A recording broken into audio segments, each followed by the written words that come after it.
Anderson Tendulkar ট্রফিতে লর্ডসে যে জার্সিটি গিল পরেছিলেন সেটি স্বেচ্ছাসেবী সংস্থা রেড ফর রুখের জন্য নিলামে তোলা হয়। গিলের জার্সির পাশাপাশি নিলামে ওঠে দুই দলের সই করা শার্ট, টুপি, ছবি, ব্যাট ইত্যাদি। এর মধ্যে সর্বোচ্চ দাম উঠে গিলের জার্সিটি। ভারতীয় মুদ্রায় আনুমানিক 5,41,000 টাকায় তা বিক্রি হয়।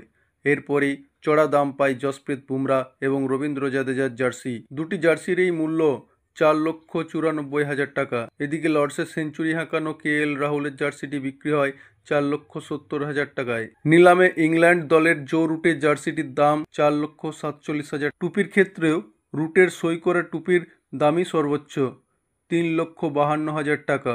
সেই তালিকায় দ্বিতীয় স্থানে ঋষভ পন্থের টুপি, দাম 1,76,000 টাকা। বেন স্টোকসের জার্সির মূল্য 4 লক্ষ টাকা।